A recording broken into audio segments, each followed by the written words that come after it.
Hello friend, नमस्कार। एक बार फिर पुनः आप सभी का निमेश क्लासेस बाका के यूट्यूब चैनल पर स्वागत है। तो बंधु, जैसा कि आप सभी को पता है कि हमारा class SSC GD NTPC group D का अल्टरनेट चल रहा था। लेकिन अब जो क्लास होगा बंधु एसएससी जीडी का, वो लगातार होगा, रेगुलर क्लास होगा। क्योंकि आप जान चुके हैं कि एसएससी जीडी का जो है एग्जाम डेट दे दिया है 16 नवंबर से 15 दिसंबर के बीच होने वाले बंधु। तो इसके लिए आप तत्पर रहिए। सारे का सारे प्रीवियस ईयर का सॉल्यूशन आप एक बार देख लीजिए बंधु, बना लीजिए। उसके बाद आपको कहीं दिक्कत नहीं होगा, आपका एग्जाम इस बार जरूर निकलेंगे। साथ ही साथ बंधु उससे रिलेटेड बहुत सारे टॉपिक को हम बताएंगे प्रीवियस बताने के बाद। आज जो आपका प्रीवियस ईयर का सेट होगा बंधु, वो होगा 4, 10, 15 के फर्स्ट शिफ्ट में पूछे गए प्रश्न का होगा बंधु। और लगातार क्लास आपका मैथ का होगा। मैथ कंप्लीट करने के बाद रीजनिंग की ओर बढ़ेंगे। बहुत सारे रीजनिंग हमने आपको बता चुके हैं, उसी टाइप का रीजनिंग आएंगे बंधु, वो आप प्रैक्टिस करते रहिए। फिर आपका जैसे ही पूरे प्रीवियस ईयर मैथ कंप्लीट होगा, फिर रीजनिंग, फिर कुछ जीके का टॉपिक हम देखेंगे। तो बंधु आज जो हमारा क्लास होने वाले, क्या होने वाले हैं, 4, 10, 15 का होने वाले हैं। तो चलिए बंधु, क्लास देखने से पहले जिस भाई बंधु ने हमारे चैनल को अभी तक सब्सक्राइब नहीं किए हैं, वो सबसे पहले जाके सब्सक्राइब कर दीजिए। साथ ही साथ बंधु लाइक, शेयर और कमेंट जरूर करें। तो देखते हैं जो आज का सेट होगा उसका प्रश्न किस प्रकार से रहता है। तो चलिए बंधु, आज का पहला प्रश्न देखते हैं ओएसएससी जीडी का। और ये जो प्रीवियस ईयर का सेट चल रहा है बंधु, 4/10/2015 का चल रहा है बंधु। तो देखिए सवाल क्या है, समझेंगे। ए और बी की औसत आय 200 रुपया है और सी एवं डी की औसत आय 250 रुपया है। ए बी सी और डी की औसत आय कितनी है। यानी औसत से, एवरेज से प्रश्न है बंधु। तो आप जानते हैं औसत बराबर क्या होता है, ये अगर जान गए सवाल बन गया। संख्याओं का योग, क्या जानते हैं, संख्याओं का योग, संख्याओं का योग बटे संख्या, ये चीज आप जानते हैं। इससे अगर आप संख्या निकालना चाहेंगे तो बंधु संख्याओं का योग बटे औसत दे देंगे। अगर संख्याओं का योग निकालना हो तो औसत गुना संख्या कर देंगे, आप निकाल सकेंगे। अब देखिए सवाल क्या है, ए और बी की औसत आय 200 है। ए और बी की औसत आय कितना बंधु, 200 है। तो इनका योग चाहेंगे कि ए और बी का योग क्या होगा। तो बंधु आप क्या करेंगे, योग निकालिएगा तो औसत गुना संख्या। तो औसत कितना है, 200, संख्या कितना है, 2 गो। ए और बी कितने हैं, 2 गो है। तो 2 से इसमें क्या कर देंगे, गुना कर देंगे। तो बंधु क्या हो जाएंगे, 400। यानी कि ए और बी की जो औसत आय 200 है, वो क्या हो गया, ए और बी का योग बंधु 400 हो गया। यहाँ तक दिक्कत नहीं हुआ। आगे देखिए बंधु, सी और डी की औसत आय कितना है, 250 है। तो इनका योग निकालेंगे तो बंधु क्या करेंगे, इसमें भी 2 से गुना करेंगे, क्योंकि औसत गुना अगर हम संख्या कर दें तो हमारा योग निकल जाएंगे। तो हो जाएंगे कितना बंधु, 500 हो जाएंगे। यानी कि आपका सी प्लस डी का जो योग होगा कितना होगा, 500 होगा। आपके प्रश्न में देखिए बंधु क्या पूछा गया, ए बी सी और डी की औसत आय कितनी है। औसत आय बंधु तभी निकालेंगे जब ए बी सी डी के योग को पता कर लेंगे। तो बंधु अगर इसको हम ऐड करते हैं तो इसमें ए भी है, बी भी है, सी भी, डी है। तो लिखेंगे A plus B plus C plus D, यानी इनको दोनों को जोड़ दिए। तो बंधु इन्हीं का योग देखिए कितना हो जाएंगे, 900 हो जाएंगे। यानी 400 और 500 कितना हो गया, 900 हो गया। यानी A plus B plus C plus D, यानी ए बी सी डी का योग हो गया 900। अगर बंधु इसी का क्या चाहिए, औसत चाहिए, तो औसत बराबर संख्या का योग। संख्या का योग कितना, 900 बटे संख्या। संख्या क्या है बंधु, 4 गो है। 4 से क्या करेंगे, भाग दे देंगे। अब आप बंधु इसको भाग दे सकते हैं, जैसे भी देना चाहेंगे। 4 दूनी 8 बंधु, 1 बचा, 4 दूनी 8। फिर बंधु यहाँ पे आपका कितना बचा, 0 बचा। तो फिर आप लगाएंगे, 2 0 बचा, यानी 2 शून्य, यानी 2 पर पावर 0 बचा, 5 जो 20 लगा देंगे। नहीं, भाग देने का काम है। अगर आप जैसे भी भाग देना चाहेंगे बंधु दे देंगे। ऐसे देखिए 4 दूनी 8 बचा, 1 10, 4 दूनी 8, 2 बचा, 5 20, एकदम क्या हो गया, 225 हो गया। यानी ए बी सी डी का जो औसत हुआ बंधु कितना हो गया, 225 हो गया। और आपका जो ऑप्शन है कितने नंबर पे है, 4 नंबर पे है। क्लियर हो गया बंधु, किसी को कोई दिक्कत नहीं हुआ होगा। तो चलते हैं बंधु अगले प्रश्न की ओर। तो चलिए बंधु, अगला जो प्रश्न है वो दूसरा नंबर प्रश्न है। बहुत ही सुंदर प्रश्न है बंधु, साधारण ब्याज से है। देखिए सवाल क्या कह रहा है, कोई राशि 15% प्रति साधारण ब्याज की दर पर 1725 रुपया हो जाती है और 20% प्रतिवर्ष साधारण ब्याज की दर पर उतने ही समय में 1800 रुपया हो जाती है। राशि बताइए। तो बंधु हो जाना क्या कहलाता है, मिश्रधन कहलाता है। और आपको पता है बंधु प्रॉपर्टी कि समय गुना दर आपका क्या कहलाता है बंधु, ब्याज कहलाता है। इस कंडीशन में मूलधन क्या हो जाता है, 100। तो आप देख लेते हैं बंधु, अगर मूलधन 100 हो जाता है और यहाँ पे हमको ब्याज निकालना है बंधु, ध्यान दीजिएगा ब्याज तो समय अगर मान लीजिए 2 हो गया, दर 5 हो गया, तो 5 दूनी 10 ब्याज और मिश्रधन क्या हो जाएंगे, 110 हो जाएंगे। तो समझ गए बंधु कि समय गुना दर क्या कहलाता है, हमारा ब्याज कहलाता है। यदि धन 100 हो और 10 ब्याज हो रहा है तो मिश्रधन 110 हो जाएंगे। ये सारे प्रॉपर्टीज आप जानते हैं। अब देखिए सवाल कैसे बनाएंगे, ध्यान देना है। कोई राशि 15% प्रतिवर्ष साधारण ब्याज की दर पर कहता 1725 रुपया हो जाती है, यानी 15% पर बंधु कोई धन है जो क्या हो जाते हैं, 1725 रुपया हो जाती है। और आगे चल के कहता 20% प्रति साधारण ब्याज की दर पर उतने ही समय में 1800 हो जाती है, यानी 20% पर देखते हैं बंधु क्या हो जाती है, 1800 हो जाती है। और हो जाना आप जान ही रहे हैं मिश्रधन कहलाता है। तो बंधु कहता उतने ही समय में, जितना समय ये ले रहा है उतना ही समय ये ले रहा है। अगर 1 वर्ष ये लेंगे तो 1 वर्ष ये भी लेंगे, अगर 2 वर्ष ये लेंगे तो 2 वर्ष बंधु ये भी लेंगे। समय समान है इसलिए समय का जिक्र नहीं करेंगे। जिस प्रकार दर होगा उसी प्रकार धन बनेगा बंधु, क्योंकि समान क्या है, समय है। अगर मान लीजिए बंधु 15% पे 1725 हो जा रहा है और 20% पर देख रहा है 1800 हो रहा है, तो कितना परसेंट का अंतर है बंधु, यही 5% के अंतर होने के कारण इसका धन देख रहे बढ़ जाता है बंधु। क्योंकि 1725 से 1800 बढ़ जाता है तो कितना बढ़ जाता है बंधु, 75 बढ़ जाता है। आप देख रहे हैं बंधु ये 5% जैसे दर बढ़ा 75 बढ़ गया। इसका मतलब है बंधु 5% बराबर कितना, 75। हमें क्या चाहिए बंधु, राशि। राशि कितना परसेंट होगा, 100%। तो 75/5 गुना बंधु कितना, 100। तो 15×25 = 75 कितना हो जाएंगे, 1500 हो जाएंगे बंधु। तो आपका जो ऑप्शन है वो कितना नंबर पे है, दूसरा नंबर पे है। क्लियर हो गया बंधु, समझ गए इसको। अब देखेंगे, कहेंगे सर यहाँ पे समय क्यों नहीं लिए, क्योंकि समय अगर इसका 1 वर्ष लेते तो इसका भी 1 लेते। तो 15 एका 15, 20 एका 20 हो रहा था, तो 15 से 20 गया, 5% बढ़ना, यही 5% देख रहे हैं। 1725 से धन 1800 हो जा रहा है तो कितना बढ़ गया, 75। यही 5% का अंतर 75, तो 100% का कितना बंधु, 1500 हो गया। क्लियर है बंधु, आप सभी को समझ गए। चलते हैं अगले प्रश्न की ओर। अगला जो प्रश्न है बंधु वो डाटा से है, 3 और 4 प्रश्न है। निर्देश दिया है, इसको पढ़ना है और बनाना है।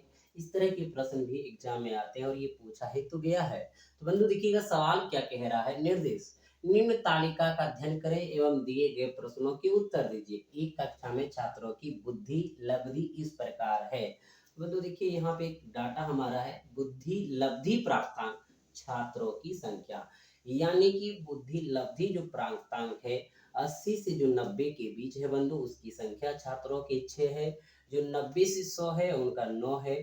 जिसका 100 से 110 है उसका 16 संख्या है। 110 से 120 का 13 है।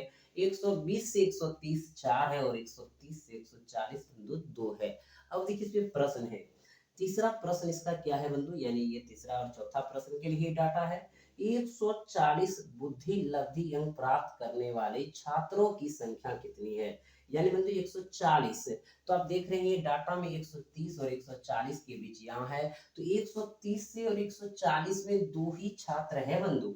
और कह रहा है 140 बुद्धि लब्धि अंक प्राप्त करने वाले छात्रों की संख्या कितनी है। तो आप इसका ज्ञात नहीं कर पाएंगे बंधु, क्योंकि 130 से 140 के बीच में 2 वो है, लेकिन 140 का कितने हैं ये नहीं पता है। तो बंधु इस डाटा से, दिए हुए डाटा को रख करके इसका आंसर हम ज्ञात नहीं कर सकते हैं, यानी इसकी जो संख्या होंगे अनिश्चित हो जाएंगे। क्लियर है बंधु, तो क्या लिखेंगे, दिए गए डाटा से ज्ञात नहीं कर सकते हैं, क्योंकि 130 से 140 के रेंज में इनमें 2 छात्र है।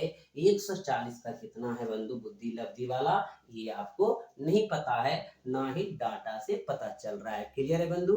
अगला जो प्रश्न है देखिए क्या है, 100 और अधिक बुद्धि लब्धि अंक प्राप्त करने वाले छात्रों की संख्या कितनी है? 100 और उससे अधिक। तो बंधु 100 से यहाँ से स्टार्ट होता है, 100 से अधिक तो 140 तक जाएंगे बंधु, यानी 100 में यहाँ भी आ जाएंगे 16 13 4 2, क्योंकि 100 से लेकर के 100 अधिक कह रहा है। देखिएगा 100 और अधिक बुद्धि लब्धि अंक प्राप्त करने वाले छात्रों की संख्या कितनी है, यानी 100 से लेकर के कहाँ तक लेना होगा, 140 तक लेना होगा, क्योंकि 100 लेकर के 140 तक का डाटा बंधु आपका काम आएगा, क्योंकि 100 से अधिक कह रहा है और 140 के बाद आपके पास डाटा है ही नहीं, तो इनके सारे अंकों को क्या करेंगे, ऐड कर देंगे। तो बंधु देखिएगा 16 13 29 29 4 33 33 दो कितना हो जाएंगे बंधु, 35 हो जाएंगे।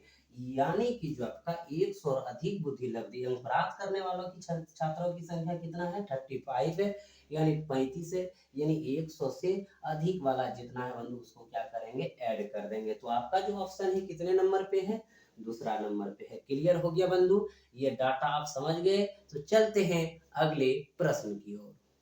तो चलिए बंधु अगला जो प्रश्न है बहुत अच्छा प्रश्न है, आयु से है और इस तरह के प्रश्न आपके एग्जाम में आते हैं और ये पूछा गया है। तो प्रश्न है बंधु, सवाल है, दो व्यक्तियों की आयु का अनुपात 5:9 है और उनमें से एक की आयु दूसरे से 40 वर्ष अधिक है, उनकी आयु का योग कितने वर्ष होगा? तो मान लीजिए बंधु दो कोई व्यक्ति है ए और बी और जिनकी आयु का अनुपात 5:9 है और आप जानते हैं बंधु अनुपात होता है संख्या का सबसे छोटा गुणात्मक रूप। तो बंधु कहता है उनमें से एक की आयु दूसरे से 40 वर्ष अधिक है, या तो ये बंधु या तो ये एक दूसरे से तुलना करना है। कहता है एक की आयु दूसरे से 40 वर्ष अधिक है, अगर ये अधिक वाला अनुपात है तो अधिक है बंधु और ये कम वाला अनुपात है तो इसका आयु कम होगा। तो बंधु आप जानते हैं जिसका अनुपात अधिक होता है वो अधिक आयु वाला हो जाएंगे और जिसका अनुपात कम है वो कम आयु वाला हो जाएंगे। तो सवाल में भी यही कह रहा है उनमें से एक की आयु दूसरे से 40 वर्ष अधिक है, तो बंधु एक की आयु जो है दूसरे से 40 वर्ष अधिक है, इनसे ये अधिक होगा बंधु क्योंकि इसका अनुपात भी अधिक है। तो कितना अधिक अनुपात है, तो देख रहे हैं 5 से 9 कितना 4 अनुपात अधिक होना और इसी का अधिक कितना होना बंधु 40 वर्ष हो जाना। क्लियर हो गया। आगे चल के कहता है उनकी आयु का योग कितने वर्ष होगा, तो ये आयु का योग बंधु दोनों का कह रहा है, तो दोनों का अनुपात जोड़ के हम निकाल लेंगे। 9 5 कितना बंधु 14, तो 14 बराबर जो हो जाएंगे कितना हो जाएंगे 40/4 गुना 14 10 चौक 40, तो इसको गुना कर देंगे बंधु क्या हो जाएंगे 140, यानी दोनों की जो आयु का योग होगा वो हो जाएंगे कितना 140 वर्ष हो जाएंगे। क्लियर है बंधु, कहीं कोई दिक्कत? अब देखिए बंधु इसमें आप ऐसे भी समझ सकते हैं कि अगर अधिक है एक अगर 40 वर्ष अधिक है दूसरा तो 40 वर्ष कम होगा, यानी हमेशा ही दोनों का अंतर ही कितना होगा बंधु 40 वर्ष, दोनों का अंतर कितना 4 4 बराबर 40, दोनों का पूछ रहा है योग निकाल के आप आंसर लगा दिए। क्लियर है बंधु, आप समझ गए। तो चलते हैं अगले प्रश्न की ओर। तो चलिए बंधु अगला आपका जो प्रश्न है वो छठा नंबर प्रश्न है और टाइम एंड वर्क से दिया गया है बंधु। तो कैसे इसको बनाएंगे समझते हैं।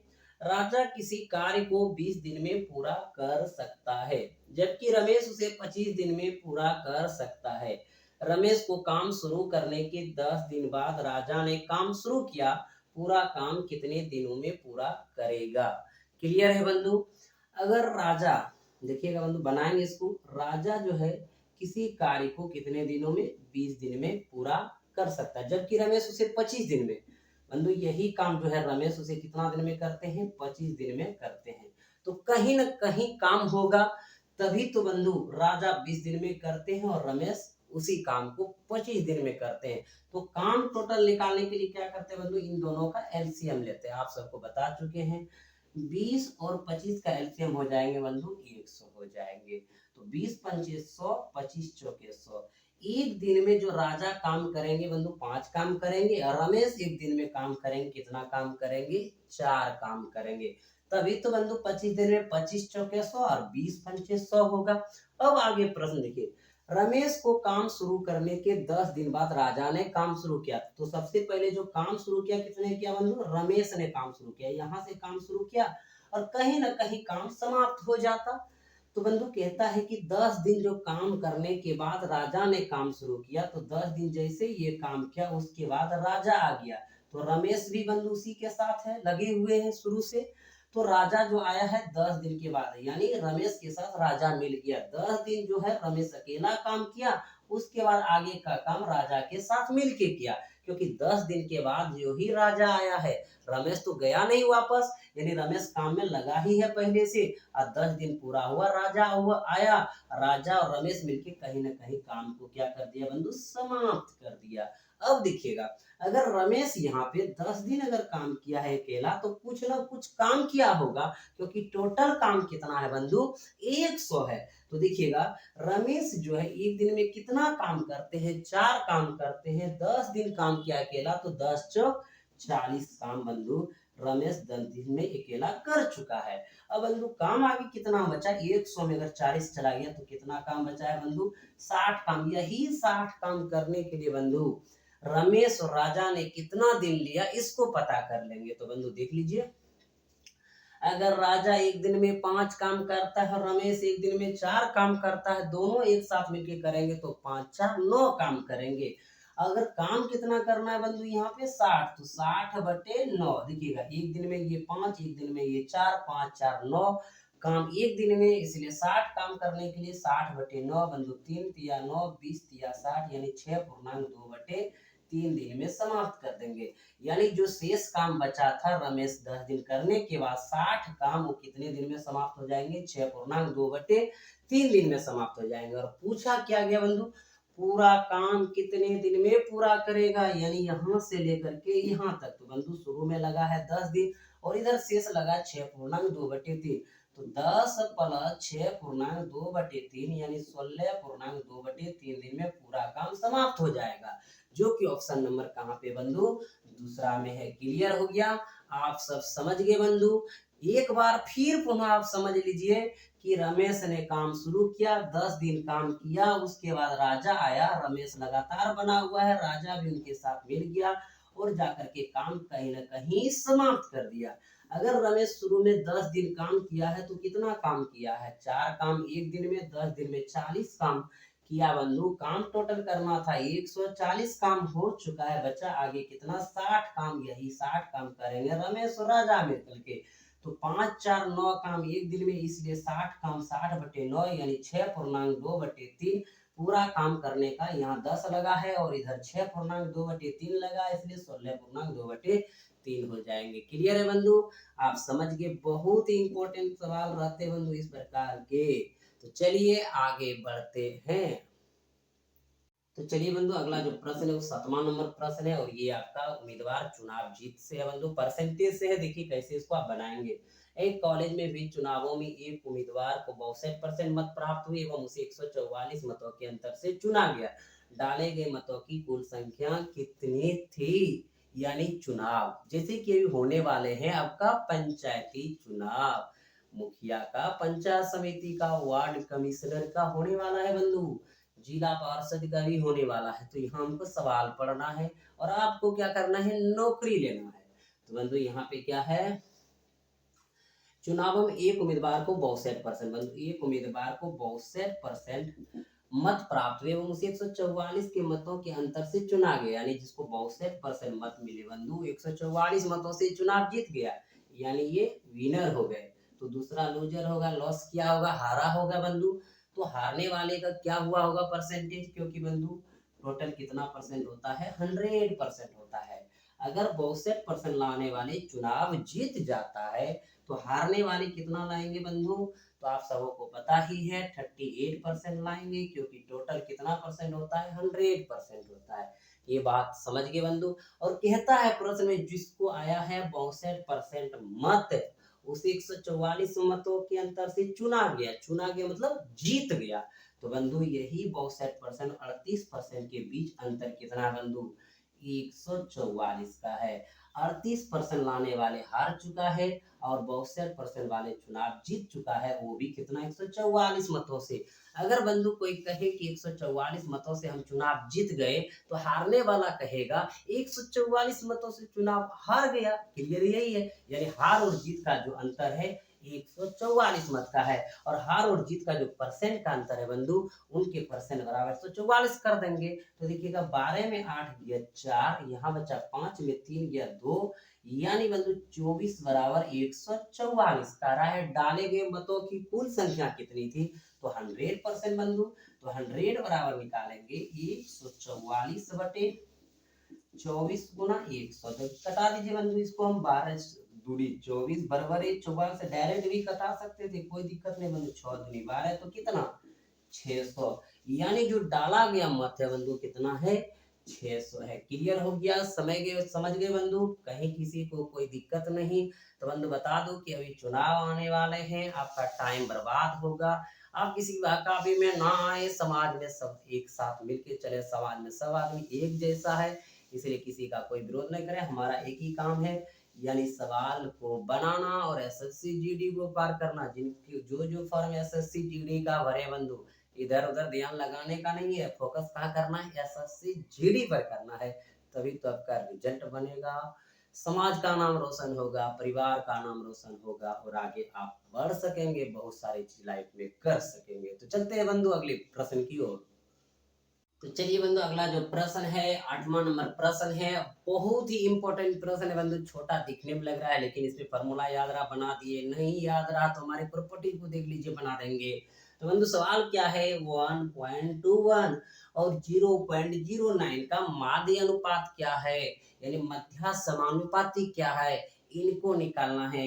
तो बंधु आप जानते हैं कि आपका जो होता है परपोषण दो प्रकार के होते हैं, यानी समानुपात जो होते हैं वो दो प्रकार के होते हैं।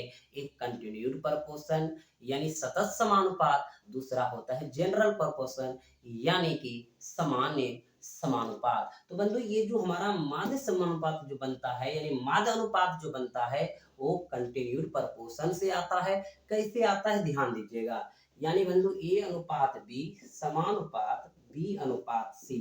सबसे पहले जानिए बंधु कंटिन्यूड परपोर्शन है क्या, यानी कि दो अनुपातों की तुलना जब आपस में करते हैं तो वो समानुपात होता है, और बंधु जिसका मध्य पद समान होता है वो होता है कंटिन्यूड परपोर्शन, यानी सतत समानुपात। क्या होता है, सतत समानुपात होता है। और बंधु जिसका मध्य पद समान नहीं होता है वो जनरल परपोर्शन होता है, यानी सामान्य समानुपात होता है। तो हम यहाँ बात कर रहे हैं कंटिन्यूड परपोर्शन का, सतत समानुपात का। यानी सबसे पहले बंधु जानिए कि जब दो अनुपात की तुलना आपस में करती है यानी किया जाता है तो समानुपात कहलाता है, और यही जिसका मध्य पद समान होता है वो सतत समानुपात कहलाता है। अब बंधु देखिए अनुपात का मतलब बटे ए बटे बी कर सकते हैं, ये आपका तुलना किया गया दोनों अनुपात को तो बराबर लिखेंगे, बी बटे सी लिखेंगे। मध्य पद चाहिए यानी बी का मान चाहिए बंधु, तो बी स्क्वायर बराबर इधर क्या हो जाएंगे ए सी, और यही बी बराबर क्या लिखेंगे बंधु अंडर रूट ए सी लिखेंगे। क्लियर है, तो बंधु यही अंडर रूट जो ए सी होगा हमारा मध्य समानुपात होगा, यानी माध्य अनुपात होगा। अब बंधु यहाँ पे जो हम निकालेंगे तो ए का मान हमारा क्या हो गया, पहला हो गया 1.21 गुना सी का मान हो गया बंधु 0.09। कहीं कोई दिक्कत नहीं बंधु, आप सब इसको समझ रहे हैं। अब देखिएगा पॉइंट को छोड़ दीजिए, बाद में पॉइंट को देख लेंगे। तो बंधु सबसे पहले देखिएगा क्या करेंगे, 9 का वर्गमूल कितना होगा 3, 121 का कितना होगा 11, तो 11 गुना 3 करेंगे बंधु, तो क्या देंगे 11 तिया 33। अब देखिए बंधु यहाँ पे दो अंकों के बाद, यहाँ भी दो अंकों के बाद, यानी 4 अंक अंदर में है, बाहर निकलेंगे तो क्या हो जाएंगे, यानी कि यहाँ पे दो अंक के बाद पॉइंट हो जाएंगे। बंधु यहाँ भी अगर लिखेंगे तो यहाँ भी कर दीजिए पॉइंट, क्योंकि यहाँ दो अंक के बाद है, बाहर निकलेंगे तो एक अंक के बाद होगा, यहाँ भी दो अंक के बाद है तो बाहर निकलेंगे एक अंक के बाद होगा। अब इनको मल्टीप्लाई कर लेते तो क्या होता, 11 तिया 33 होता, और यहाँ पे एक अंक इधर एक अंक दो अंक के बाद पॉइंट दे देंगे, तो पॉइंट क्या देंगे 33। इसको सजा के भी लिख सकते हैं 0.33। क्लियर है बंधु, तो देख पा रहे हैं आपका कितने नंबर ऑप्शन पे है, दूसरा नंबर ऑप्शन पे है। समझ गए बंधु, तो यहाँ से एक एक्स्ट्रा चीज और समझा देते हैं बंधु, ध्यान देना है कि ए अनुपात बी और समानुपात सी अनुपात अगर डी हो तो इस प्रकार के जो अनुपात से परपोषण होता है वो जनरल होता है, तो इसको ए बटे बी बराबर सी बटे डी करेंगे। तो यहाँ पे ए गुना डी और बराबर बंधु b गुना c करेंगे। तो यानी आप समझ गए कि बंधु यहाँ पे जो होता है बाह्य पदों का गुणनफल जो होता है मध्य पदों के गुणनफल के बराबर होते हैं। क्लियर है बंधु? आप सभी को दिक्कत अगर होंगे तो हमें कमेंट बॉक्स के माध्यम से कमेंट करेंगे बंधु। एक बार पुनः इसको आप समझिएगा। मध्य समानुपात का मतलब मध्य पद क्या हो बंधु, उसका समान हो। तो ये वाला अगर आपको प्रपोर्शन ध्यान में रहेगा तो आपको फॉर्मूला रटने का कोई जरूरत नहीं पड़ेगा। तो इसी को a बटे बी कर दिए, फिर b बटे c कर दिए बंधु। बी स्क्वायर बराबर ए सी, बी बराबर अंडर रूट ए सी। तो मान बैठा दिए, आंसर आपका आ गया। नहीं तो बंधु आपको ट्रिक ऐसे लिखा रहेगा बुक में, भूल जाइएगा, लिखा रहेगा ऐसे मध्या समानुपाती पाती बराबर रूट अंडर ए सी। अब बंधु ये अगर आपके दिमाग में नहीं आया तो सवाल नहीं बनेगा। तो आप कहाँ से कर लेंगे, ऐसा कर लेंगे क्योंकि समझ जाएंगे कि जिसका मध्य पद समान होता है मध्या समानुपाती बंधु आता है कहाँ से, सतत समानुपात से। क्लियर है? आप सभी को दिक्कत नहीं हुआ होगा। तो आज का जो क्लास रहेंगे बंधु इतना ही रहेंगे। फिर आप सबों के साथ मिलेंगे हम नेक्स्ट क्लास में। तब तक आप सभी को बहुत बहुत धन्यवाद। हंसते रहिए, मुस्कुराते रहिए। जय हिंद।